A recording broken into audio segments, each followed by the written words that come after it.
ایک دن نانو جان مریم کے لیے ایک پیاری سی گڑیا لے کر آئیں۔ گڑیا کے پیارے پیارے بال تھے اور بلیو بلیو آنکھیں تھیں اور وہ بہت ہی پیارا ہنستی تھی۔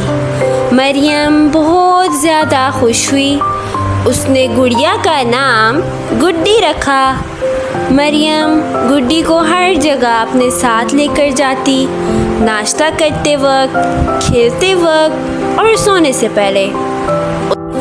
گڈی مریم کی سب سے اچھی دوست بن گئی تھی۔ ایک دن مریم کھیلتے کھیلتے گڈی کو باہر مٹی میں چھوڑ کر اندر آ گئی اور بہت تیز بارش شروع ہو گئی۔ گڈی مٹی اور پانی سے خراب ہو گئی، اس کے کپڑے گندے ہو گئے اور بال بھی سارے ہی گندے ہو گئے۔ جب مریم نے گڈی کو دیکھا تو وہ بہت زیادہ پریشان ہو گئی۔ اس نے گڈی کو اٹھایا اور نانو کے پاس آئی۔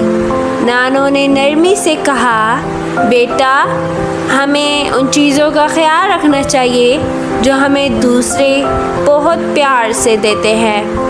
مریم نے گڈی کو صاف کرنے کی کوشش کی اور نانو سے وعدہ کیا کہ وہ آئندہ اپنی چیزوں کا ہمیشہ خیال رکھے گی۔ پیارے بچوں، یاد رکھو، جو چیزیں ہمیں پیار سے ملتی ہیں ان کا خیال رکھنا بھی ہمارا کام ہوتا ہے۔